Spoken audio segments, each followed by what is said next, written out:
This is Joanne Tan. What does it take for a man to defend a woman's honor and vice versa? Two men defended two women's honor last week in public to the world.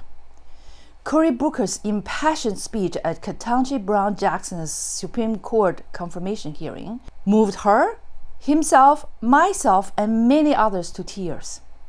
Even though it was a speech prepared in advance, it was delivered in such a heartfelt and compassionate way that completely overpowered the vicious attacks Judge Jackson had endured during the hearing. At the Oscars Academy Awards ceremony, also broadcast live to the world, Will Smith's slapping of comedian Chris Rock in reaction to Rock's inappropriate joke about Smith's wife's medical condition was a heat-of-the-moment reaction. Yet both men, in their own ways, even though in Smith's case controversially, were selflessly defending another woman's honor. I myself, as one of many women who have often fought our battles alone, defended ourselves and our honor alone, share the tears of gratitude Judge Jackson shed for the genuine understanding of what Cory Booker quoted Ginger Rogers as saying. I did everything Fred Astaire did, but backwards and in heels. Booker went on, nobody is gonna steal the joy. You have earned this spot. You are worthy. You are a great American. You are here, and I know what it's taken for you to sit in that seat. Booker called Jackson's historic nomination as his harbinger of hope and said, you are a person that is so much more than your race and gender. You are a Christian. You are a mom. Jackson was one of the most qualified candidates for the U.S. Supreme Court. Booker later reflected that I'm not talking about racism. I'm talking about decency. Even though I wish Will Smith could have used the Oscar stage to first verbally extract an apology from Chris Rock instead of slapping him and using profanity, I know that Will Smith's intention was out of his love for his wife and to defend his wife above and beyond any considerations for himself, such as being charged for assault or being criticized or even barred from the Academy.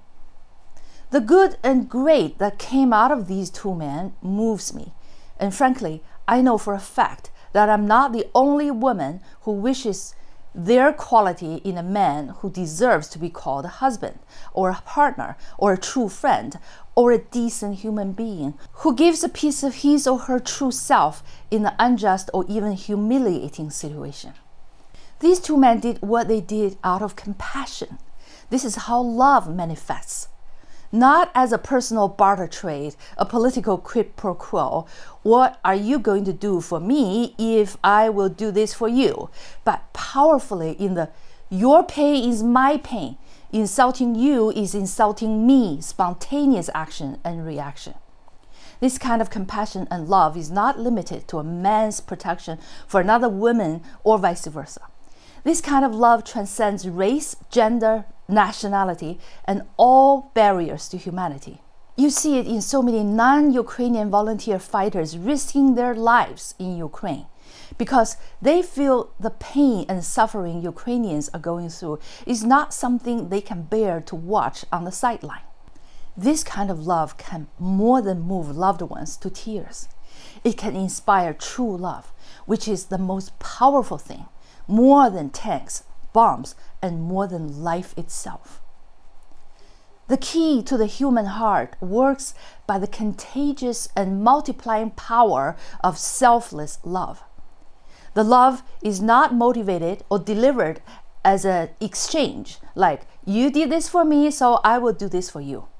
When a man or woman demonstrates this kind of selfless love for others, they are loved and admired by their loved ones in spite of personal flaws. Will Smith is still being criticized by comedians for his slap to protect his wife's honor at the Oscars, even after his apologies. As a branding expert, I branded my own company with this slogan, stand for something.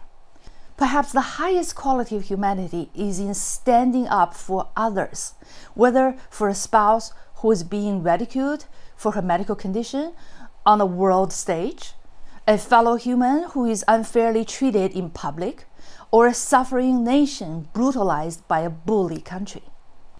Stand for truth, stand for justice, stand for compassion, stand for love. Even though it may not be politically correct, even though you are flawed and imperfect yourself, when you share the deep compassion of humanity, when you speak and act to defend another suffering human, you become a hero in someone's heart. Your brand will have lasting power. Here's to love, the unselfish, unconditional love coming from imperfect human beings, but nonetheless binds humanity for a better world. Thank you.